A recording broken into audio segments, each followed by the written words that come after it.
Good morning, Good Keith. morning, Adele. And how are you, sir? I am good. Great. Keith, I have a PowerPoint. Will I be able to share the screen? Yes, we'll take care of all of that. Hey, Rhoda. Hi, How are how are you? you? Good. Let me make sure you're squared away here. Keith, we needed to use a password this time. No? Did you, Adele? Did No, you? I used the link. Yeah. I had to use a password. I don't know why I did it that way this time. I have no idea. Okay. Hey, Adele, check. Just do a quick screen. You should be able to do it now. Yes, I see it. Very good. I think we're Okay. set. No problem. Thank you. Thank you. Uh-huh. Well, Rhoda, did you make some good connections yesterday in Raleigh? I did. I had the longest conversation, challenging one, but very, very long conversation with Margie's colleague over at the internet service, Tom Barkley. Cool. I think something will come of that. Wonderful. Yeah, so that was great.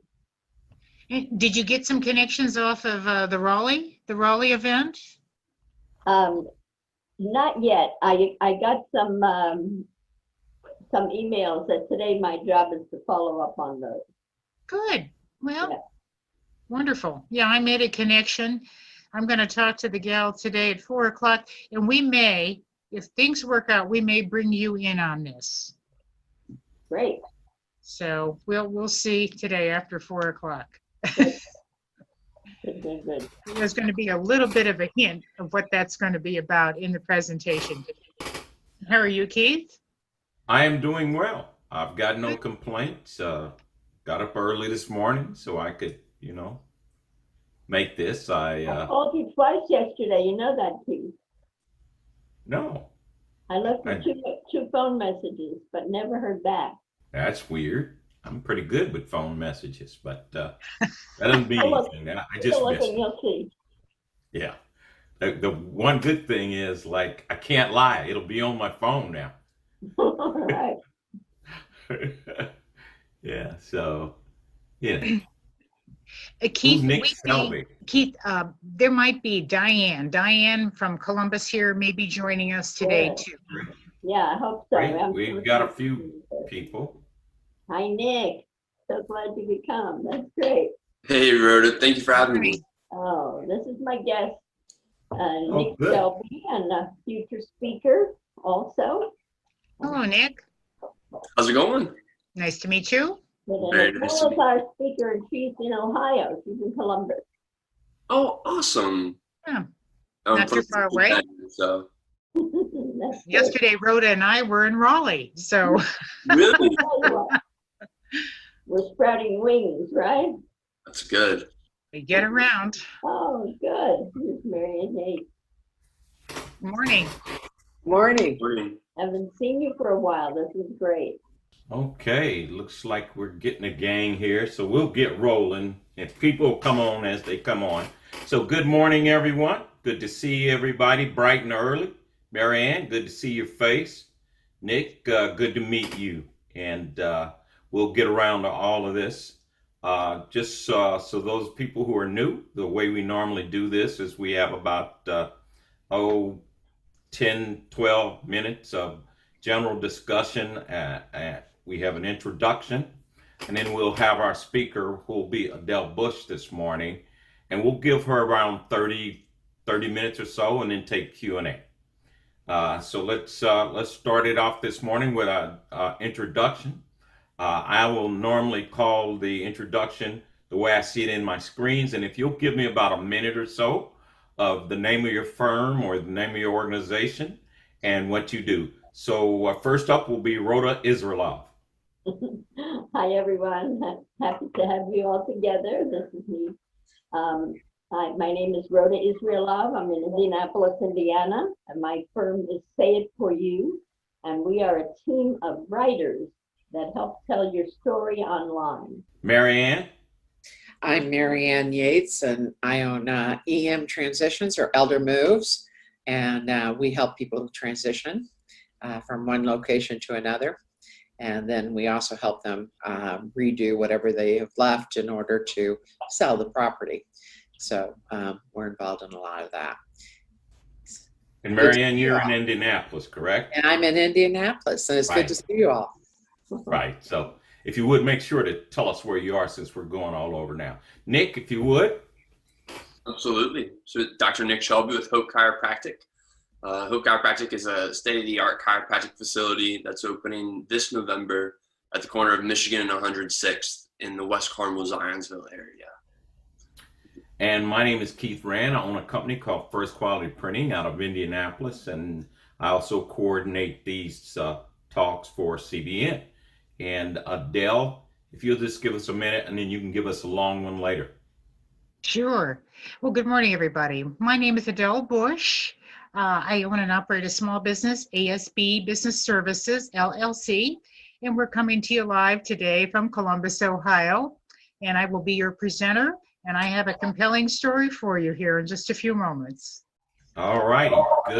Good. Sounds like good. Hey, a couple of quick questions here. It's just been a really interesting time for business. Last week we had a speaker who talked about this whole virtual situation.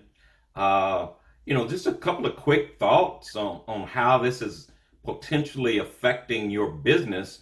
This non-contact contact kind of a thing.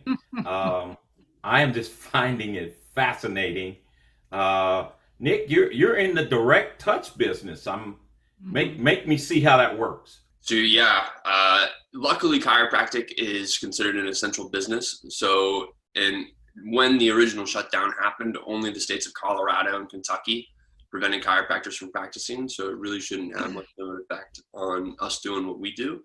But with regards to the season that we're in right now with marketing, networking, it has been a lot of Zoom calls, a lot of Google Hangouts, but I've been very surprised at how many people are willing to still meet in person when it comes to one-on-ones and other social events and things like that. So it's been a nice balance.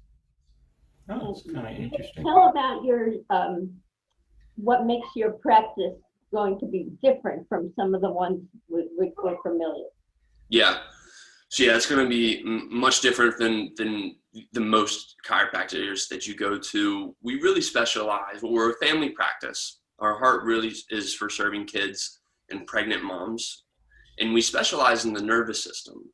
And the reason is because the nervous system controls every single function in your body, right? It tells your heart to beat, your lungs to breathe, your food to digest. And it does it by sending messages down the spinal cord and out the nerves to every single part of your body. But what can happen is that one or more of the bones in the spine can shift out of their normal alignment, and it can put stress on those nerves in the spinal cord. And that's what ends up leading to a lot of the aches and pains and dysfunctions that we deal with. And so we have some state-of-the-art technology that we use in the office that allows us to get an exact assessment of how well is the brain, the spine, and the nervous system working. And then we use gentle adjustments. We don't do any twisting, cracking, or popping to improve the function of the spine and nervous system and allowing the body to heal the way it was intended to. So a little bit different than most. Wow, that'll be an interesting concept there. Now, how long, Nick, have you been a chiropractor? What is 2-3 months? Okay, that's what you call a new business, buddy. Yes. Hey, good morning, Zach. Morning. Hey, Zach, we're just doing our introductions. If you can give us a minute or so and introduce yourself, and also, Zach, because we've got people from all over, make sure to let them know what city we're in. Yes. Zach Fox, financial advisor with Edward Jones.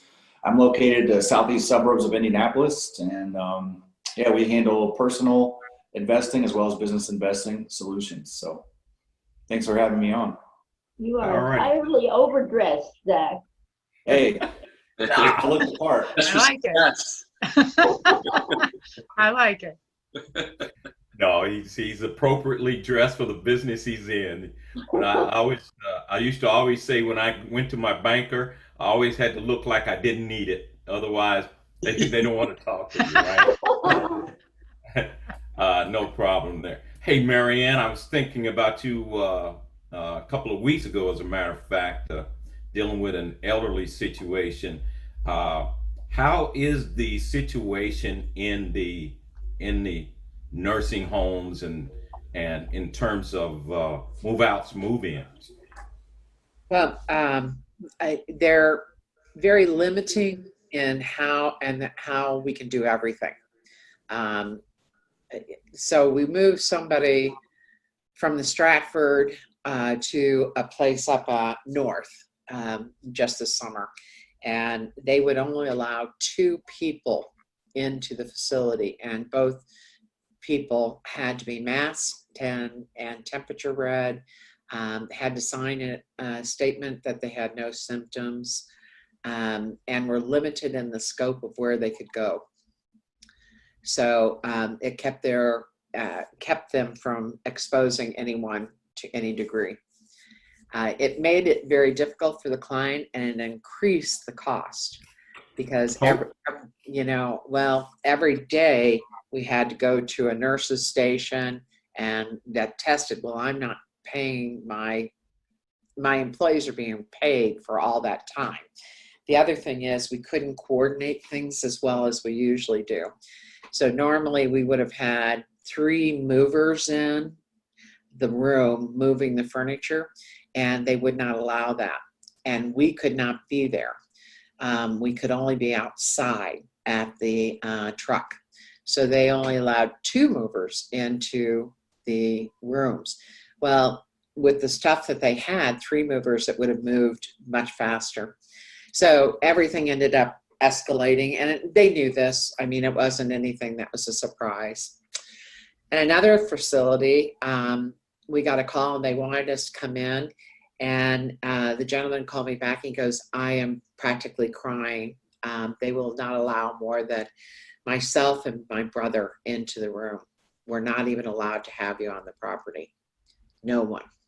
And so I made some suggestions that maybe he could work out with the facility, because they had to carry everything down to the main door, and no matter what. So I suggested get a mover in there and have 2 people greet you, and they can load the truck, and that would go faster for you. And so that's what he did. But he was just devastated. He couldn't believe it. He said, I am 70 years old. I'm having to do this for my 90-year-old parents, Yeah, stuff. so it's the world. It's the world we live in. I don't know what to say. It's going to be this way until a while. Here in Indiana, Adele, here in Indiana, our governor has extended our status, whatever one, 5.8, 9.10, whatever our status is, for an additional 30 days. And so that obviously will complicate some things. I've got a college student. It's just not a necessarily pretty picture, but it's the world we live in. We're going to deal with it. We'll get by. We'll survive, and do the best we can. On our own personal business levels, we'll have to take and make adjustments. Marianne, you had something to say? I just kind of wanted to say, I think that this exposure of the hospitals and the ownership of a majority of these facilities is going to make a huge difference. We had seen a lot going down, and the hospitals were not actually actively controlling what they owned, which led the people who were managing it to abuse the system across the border, which has led to the extreme hit that the system got with the COVID, because they were grossly understaffed. And I do mean some of these places were grossly understaffed. And they were also playing the system. They were moving people around for when the system came in to evaluate their services. And they would move them from one facility to another facility, and the state didn't know that they were not actually consistently providing a lot of the care that they were supposed to. It was well known in the industry, and we kept whistleblowing quietly. Part of that is that it's hard for us to whistleblow because we also lose our jobs. If I whistleblow on a facility, they aren't going to recommend us. Now, when I see gross abhorrent things, it doesn't matter because morally, I need to do that. But I think that I think that's also one of the reasons why COVID hit so hard. The facilities that were well manned, that took care of their employees and also took care of their patients, they had COVID, but they maintained it and contained it. And so there's a whole difference in that. And they also are reacting differently with outside suppliers and vendors. They do have restrictions, and legitimately. So anyway, I just had to say that. Sorry, Keith. I'm expounding again. You guys haven't you missed this? Yes, I did. No. Hey, Alex, give us a minute. Give us an intro there. Oh, sure. Alex Gray. I own a company called Open Interactive. We do email and website hosting, and I also do investing. And apologize for my tardiness. For those of you who don't know, Alex is one of my favorite guys because I always like to have somebody that's stand on top of economic stuff, and because I gotta watch my money. I'm old now. I don't want my money to run out before my life. That's right. I got to think through some of these things. So the conversations with Alex are always enlightening to me. So that being said, has anybody got anything specific about their business that they want to tell us about? I know Marianne has already given us a little bit of stuff. Anybody else? Zach, how's the investment business, man? You're my second favorite guy here now. Oh, it's going good. People have, money on the sidelines or whatnot. They've been putting it in. One thing to keep in mind if you're considering updating or implementing a business plan, 401k, that sort of thing, those deadlines are starting to come up. Usually the platforms and the third-party administrator need about 4 to 6 weeks to get all that together, and for most cases, the deadline is going to be October 30th to kind of get everything submitted. So keep that in mind. Okay. But overall, it's the market's as you guys have seen, has continued to creep up since the bottom there in the March. So stay optimistic, but also be prudent. So I'm curious, how are your clients feeling right now, just kind of overall about putting money back to work, or most of them, what's their kind of mindset with the, still the pandemic kind of floating around out there? Where are they at? Well, I think, our approach is more long-term focused. If you look out, we've had outbreaks before, maybe not to this magnitude, but we've had the Spanish flu, we've had the Asian flu in 1957, we've had H1N1. So we look past the next 6 months. Let's go 24, 30. So let's go look out 48 months where we're going to be at that point. We're pretty confident that there's going to be remedy and or vaccine that will definitely help, and even the herd immunity as that kind of takes place over the next 2 or 3 years, we're going to get more back to normal type situations. So timing the market is always a challenge, obviously, but we always say time in the market, it makes a difference. Nobody's ever been really good at timing the market. I mean, some people they get some good hits, and they make a lot of money doing it. But overall, I think it's very difficult to do. Very Yes. difficult.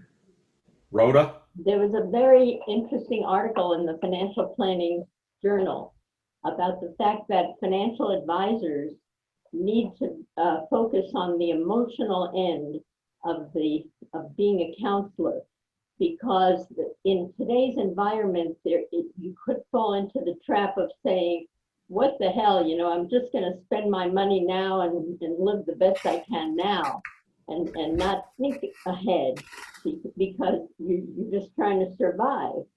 And so you need to remind the client, this writer was saying, take them through the path of remembering what they envision for themselves later on, so that that becomes more important than whether I'm going to buy the boat today for my $4,000, you know, that I have in my IRA. So it was a very, very interesting article. In fact, on the test for it, the multiple choice was, what's most important for a financial advisor to be? You know, timer of the market, you know, understanding different investment types. And then the correct choice was, you know, an emotional encourager, if you will. Not a problem, not a problem. Well, it's about that time. I want to make sure that we give Adele an adequate amount of time here. So with no additional to do, I'm going to allow Adele to introduce herself. She's our speaker this week, and she'll give us her background. So it's now, before we leave, Marianne. Is Tony on? He is. He is. Did he Working. introduce himself? Yeah, he's working stuff out. So Adele, no further ado, it's the Adele Show. Well, thank you very much, Keith, and good morning, everyone. It's an honor for me to be here, and I'd like to thank Rhoda for the invitation to participate with your group. Rhoda and I have been friends for a couple years now. We met through networking, and we've kind of helped each other. Rhoda is now starting to integrate into the Columbus business community by way of virtual networking. Now, just a second. Rhoda, can you mute yours? We're getting an echo. There we go, Adele. All right, very good. Rhoda was sabotaging me there. As I mentioned, Rhoda and I have been friends for a couple of years. We met through networking at the Business Spotlight, and we got to talking, found that we had some commonalities, and we've been keeping in touch. And recently, Rhoda has been integrating into the Columbus networking community thanks to a lot of virtual meetings. And she's been able to make some great connections. So I certainly appreciate Rhoda's invitation, as well as all your time and attention today. My husband and I are not strangers to Indianapolis. Both of our daughters are graduates of Indiana Wesleyan University up in Marion, Indiana. So we've made many trips from Columbus to Marion, and both of our daughters had opportunities while in college and after college. Their first jobs were in Indy. So being so close to Columbus, it was nothing for us to go over, and we moved each daughter from apartment to apartment and job to job and helped them out that way. And we've always found Indianapolis to be a great city. I do have a cousin that lives there. He's been there for over 30 years. He's a physician, and maybe some of you know him. His name is Dr. Marshall Knizer. Dr. Knizer was on the staff of Community General for a number of years. He was a pathologist. He retired, and now I believe he's in private practice, and he may have a private practice where he does hormone supplementation for people that have medical needs. So every time we go to Columbus, it's always good to connect with Cousin Marshall and get to see a little bit of the city. So today I have a presentation for you. We're going to talk today about phone calls for sale and how telephone calls can complement your sales and your marketing strategy. So welcome to ASB Business Services, LLC. Now, my philosophy is this. We firmly believe that phone calls are channels. They're channels of service, they're channels of opportunities, and they're tools of innovation. And if you're not making calls to your customers, clients, and prospects, you may be missing out on breakthroughs for your business and another problem. And we're going to discuss that problem here in just a minute. So think about this, ladies and gentlemen. When was the last time you sat down at your desk in your office where it's quiet and undisturbed and you are totally undistracted? And you pick up this contraption here. This is called a telephone. You pick this up and you place a personal call to your customers, clients, and your prospects to say, hello, how are you? How have you been? Is there anything that I can do for you? Thank you for your business. Or maybe you even invite them or re-invite them to experience your business services. Now, a lot of people have fears about getting on the phone, and they make up excuses for not doing it, like this gentleman here. He said it's easier to send texts and emails and post on social media. Oh, I don't have time to make calls. I don't like to make calls, but I really, really need more business. And if you're not making calls on a regular basis and keeping in touch with your customers, clients, and prospects, it's a bigger problem than you think it is. And the overarching problem is this: if you're not making the calls, someone else will. And that someone else is likely to be your competitor. You, ladies and gentlemen, are astute business people. You've worked hard to build your business. You've worked hard to serve your clients the best you can. So why should you let your competitor take your business? And all because of a simple problem. You're just not keeping in touch with them by phone personally. And believe you me, I hear it all the time. And I hear those words, those dreaded words, oh, if only you had called me. I just changed this. Oh, I was waiting for you to call. You said you would, and you never did. So that makes my heart break for my clients.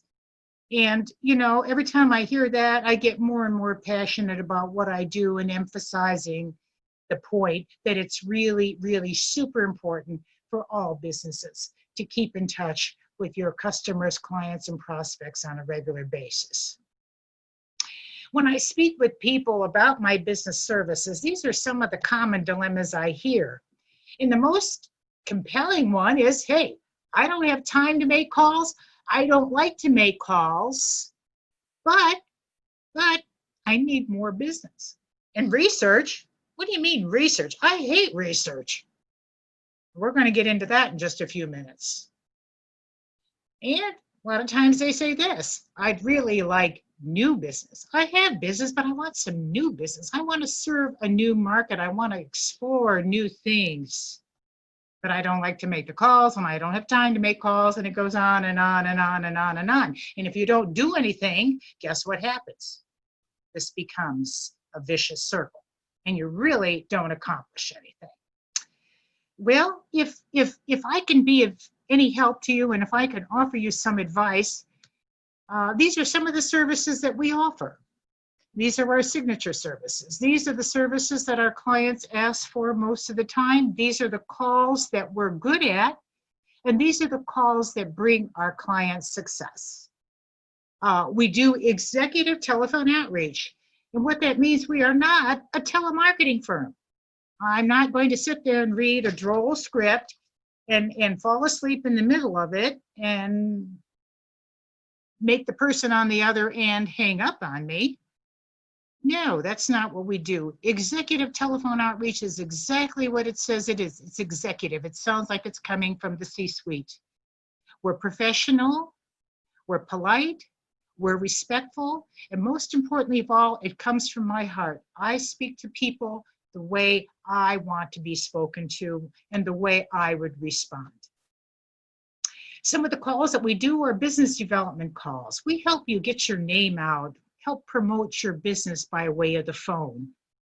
We do follow-up calls, follow-ups to your customers, clients, and prospects on services or products that you provided recently. Make sure they're happy, see if there's anything else that they need. Maybe they have questions and we can connect you and your client, which otherwise wouldn't happen.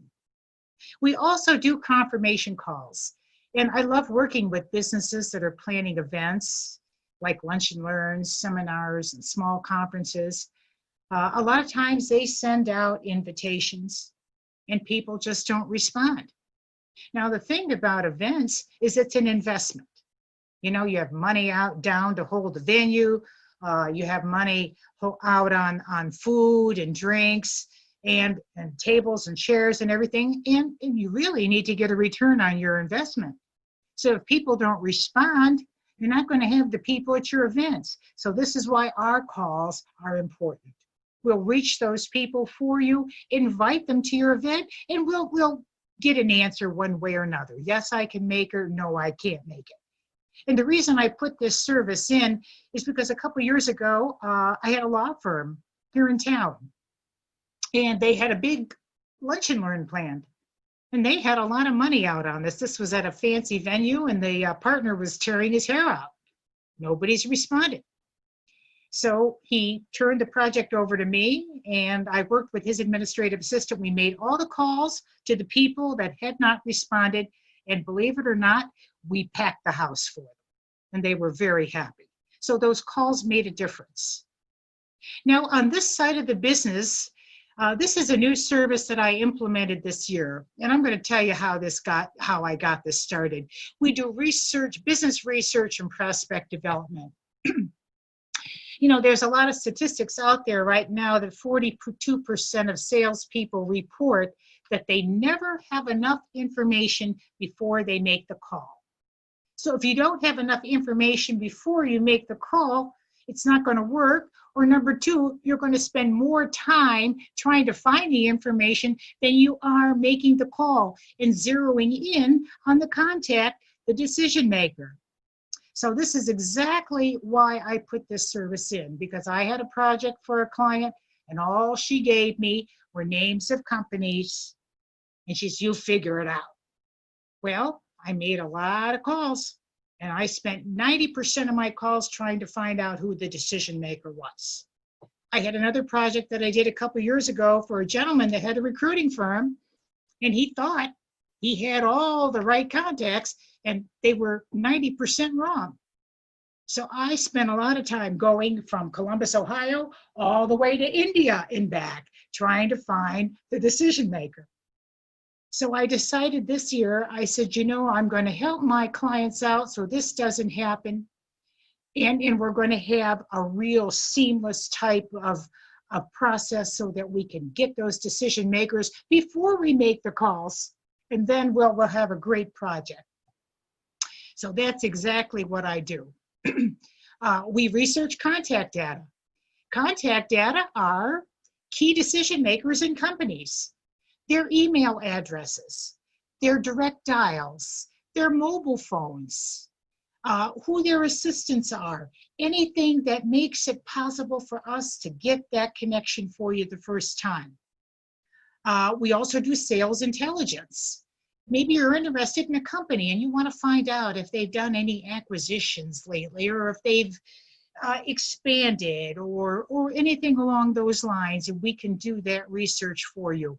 I also do literature searches, and I learned how to do literature searches when I was in college. And believe it or not, it took me 43 years to earn my Bachelor of Science degree. And I graduated in 2016 from the adult online program at none other than Indiana Wesleyan University. So my daughters and I are very proud alumni of Indiana Wesleyan. The online program that I took was very intense, and it was very research oriented. So I learned how to research, and I found that's something that I absolutely love. So I want to transfer that passion and that love to all of you so that you can have the best information to help your business grow. And maybe you're planning an event and you'd like a subject matter expert. Well, again, I can help you find that. And we're going to talk in a few minutes here. I'm going to tell you how I can get this information for you. So that's essentially the services that we offer. Now, coming in 2021, we're planning some new services. We'd like to add lead generation qualification calls. And what that means, I'm working with a gentleman right now that does lead generation for realtors. And what he's doing is he's passing the list off to me, and I am calling and verifying and qualifying the lead before we give it to the realtor. And that saves the realtor a tremendous amount of time and aggravation because a lot of the numbers that we get are bad. So, I mean, you can't give a client bad information. You can't give them a bad product. So that's why we're cleaning this up for them before we give it to the realtor. And in the course of calling these leads and qualifying these folks, we're even setting appointments for the realtor. So he loves that, and that is a big a plus for him. So this is what I'm thinking about expanding into in 2021. The other service that I'd like to add is a concierge service for large call campaigns, maybe cold calls, or what your business needs. That's not something that I do, but I have relationships with a call center up in Cleveland. It's called Verifast, and I'm always happy to refer you to Verifast and make sure, or any other call center. I'm like to explore call centers in Indianapolis too, so that, you know, we can find someone that's close to home should we get a client from Indiana. And a lot of times these call centers are much better at doing cold calls and large volume calls than I am. So I'm always happy to give that as a referral. So I'd like to be able to share those services with people who have large volumes of cold calls for their business. And last but not least, I'm thinking about putting in a custom and creative voicemail service. So in other words, you want to change your voicemail. You want something that's creative, that says more than, "Hi, this is Adele, thanks for calling." We want something that's going to talk about you and your business. And this is where I'm going to work with Rhoda on this, because I know she's a very creative writer. And this is how we're going to partner, Rhoda, on this. I have a meeting with someone else today, but we'll talk about this a little bit later on. I've been turning this in my mind, and I think I've got this nailed down. So we want our voicemails for our clients to be custom, and we want them to be creative. Because the more creative you are, the more that says about you and your business. So let's talk a little bit about research. Why research? Can't see the screen, the entire screen here. Anyhow, there's some statistics here, and a lot of the statistics point to the fact that research takes time, and it's important. And if you don't have the right information, you really can't make an effective phone call, especially if you're calling high levels in the organization. I mean, C-suite executives, their assistants, they don't want to talk to you if you don't know what you're talking about. Believe me, believe me. So this is why we love to do the research first and make sure we have what we need to place an effective call. And even if we have to leave a voicemail, we leave a voicemail that says something about what your needs could be, what your pain points are, and how we can possibly solve it. And that's why we have to do research. We have to know about your business and what affects your business, how your business works. A couple of the service plans that I offer, and again, I put these together this year. We have a sales enablement plan, and we have an executive advantage plan. And this is how everything comes together in these two plans here. Our sales enablement plan, this is designed to work with sales professionals and support sales professionals. I had an opportunity last year to work with a gal who is a professional salesperson. She's very successful. She's very driven. She's very motivated, and she's very good. And believe you me, she's very recruitable too. She was currently working for a company here in Columbus that outsources human resource services. And this is a global company. She called me. She says, Adele, I have got so many prospects here. I just don't have time to follow up. So we worked together on a project. She gave me a list. This was her pipeline. And I started calling all those people for her. We moved some of those people from the pipeline into the sales funnel. And then we worked them again, and we got them down a little bit further in the funnel. And then that's when she took over. And a few months ago, she called me. She says, hey, Adele, guess what? I says, what? She says, I'm going to Barcelona, Spain. I said, now what's a girl from West Virginia doing in Barcelona, Spain. She says, I won a sales contest. She said, I over exceeded my quota. And she says, I couldn't have done it if you hadn't helped me with that project. She said, that's really what got me over the hump. And she says, I just wanted to call and thank you. And unfortunately, COVID hit and she wasn't able to make the trip, which she was disappointed with. But the point that she won, the fact that she won the challenge, and that we were able to help her, that made my day and it made her day. So this is how we can help salespeople, sales professionals. And the other plan that I have here is our Executive Advantage Plan. Now, this is designed for businesses that are starting out to make phone calls. Maybe you haven't made calls in a long time and you really need to. So this is what we can do to work with you to help you design an Executive Advantage project so that we can get your call started, or we can at least empower and enable you to make the calls too, because you can do it. Now, let's get back to contact data, to research. Adele, how do you do this? What do? You use the Encyclopedia Britannica? Does anyone know what the Encyclopedia Britannica is? I know Rhoda does, and I see some smiles. Well, unfortunately, Wikipedia has replaced Encyclopedia Britannica. When I was in school, that's what we used. That's what we used for research, right, Rhoda? And a lot of other encyclopedia. Now it's Wikipedia. My data partner is Sales Intel. They're based in Arlington, Virginia, and they are one of the leading B2B contact data providers on the market today.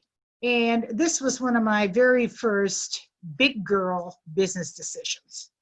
I was frustrated with not being able to find the information that I needed quickly. I was frustrated because I didn't have enough resources. You know, the website doesn't always give you what you want. Wikipedia, well, that's okay. Sales Navigator, I didn't want to invest in that. LinkedIn, they would shut me out after so many searches. So I decided to invest in a data partner. And I did a lot of research and I talked to a lot of them. And in January of this year, I became a data partner with Sales Intel. And it was one of the best investments that I made, because now when my clients come to me and tell me what they want, what they need, and I look up contacts for them, they sit there and say, how did you find that? How did you get his mobile number? How did you find his direct dial? I've been looking for that for 2 years. And we get it in just a minute. And that's the power of having a data partner. And this is the type of information that I can research and transfer to you so that you can make the calls, so that you can send out your emails and warm up your prospects. It's a wonderful, wonderful partnership. And it's really a beautiful thing when you sign on the dotted line and you've got that deal made, all because we were able to get the right people in the right companies and do it in the right way. And that's what I love about working with Sales Intel. It's the right way. It's not a list broker, you know, where you get a list off the back of a truck in a dark alley. No, that's not what it is. This is a bona fide, human verified. Look here, over 4.5 million human verified contacts. There's more than that now. And Sales Intel is getting into other fields. They're getting into Edutel, education, because education is now evolving into online. So a lot of technology partners are partnering with university and colleges on technology partnerships and data for those companies and a lot of other industries. So it's a growing field, and I feel that we're in on the cutting edge right now. And if there's anything that I can look up for you, please call me. I give everybody a few free contacts. I love to do it, and I love what it does for you. So just a little bit about some of the industries that I work with. Now, this is an older list, and I've had more clients since this time. But as you can see, we work with some pretty high-level businesses in Columbus. We work with real estate brokerage. I worked with a gentleman in auto recovery. We contact a lot of financial institutions for him and put him in touch with these financial institutions in the case that they're carrying loans and the loans go bad and everything. They would use his services for auto recovery. I work with Michael here. Michael is a business coach, and he does executive roundtables and things like that. We had a great deal of success with his calls. Tim is a financial advisor with Northwestern Mutual. We did a great project for him, and the list goes on and on. Lieutenant Colonel Kathy, she's a big mover and shaker in the veteran community here in Columbus. And what she does is she trains companies how to hire veterans, going from veteran ready to veteran friendly to being a veteran ready employer. And that's a technique, that's a process. And I worked with her on contacting a lot of high-level companies here in Columbus. And of course, my good friend Donna Miser, she's with Indiana Wesleyan Alumni Association. She works closely with us here in Columbus. I haven't done any work with her, but Indiana Wesleyan is very close to my heart. So I included her on my Hall of Fame here. We had the privilege of working with Geraldine Spear and Matthew Wilmers, contract furniture providers. And what they did was we reached out to companies that were renovating, remodeling, relocating, wanting to make changes in their interiors. And we got them connected with companies that way. Kyle is a state-of-the-art. He's an up-and-coming real estate agent in Columbus, and I did some work for him, did some lead generations and lead follow-up, and we did some pretty good work for him, and it turned out pretty well. And I worked with Dean Curry. Dean does merchant services, payment systems. And he had a list of clients that he needed to contact, some prospects, and he wanted to make some. So we were able to help him retain business, and that's what he wanted out of his project, retaining business and maybe upping the level of service that he provided.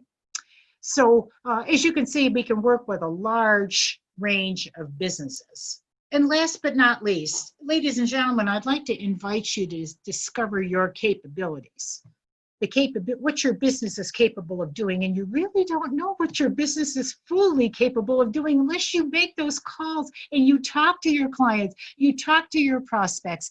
They give you ideas, you give them ideas. It works in a beautiful matrix. It's amazing what happens. That's why I say phone calls are channels. They're channels of service, channels of opportunities, and they're totally tools of innovation. In conclusion, I hope that I build a compelling case as to why phone calls should be a part of your sales and marketing strategy. And guess what? You don't have to feel this way about it anymore. You don't have to feel frustrated and intimidated. You can say this, hey, I can do this. Either you do it yourself or you partner with ASB Business Services, and we'll help you to get it done.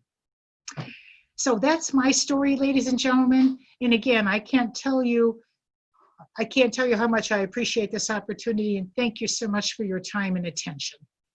And I'm here to help you answer any questions that you might have. If you'd like some contacts for your business, let's talk about it. I'll be happy to share those with you. Any questions? Adele, that was really interesting. You're kind of enthusiastic. Oh, I love what I do. I love what I do. And you should see me when I get an appointment. Yay! Yeah, I got a feeling you're a little bit in your prior life where you were an actress or thespian, because I can see right now you're pretty enthusiastic. Well, I was in the drama club in high school, but that was 40-some years ago. No, I actually had a career in healthcare for a number of years. I have a degree in health information management and a professional certification. So I worked with healthcare organizations, physician offices, managed care companies. I was always researching health information for patients and for doctors. And when you work in health information, you've got to have the right information on the right patient, and you have to have it at the right time. So that's how this all started. And I just transferred those skills into my own business. I retired from health information a couple of years ago, and I started my business.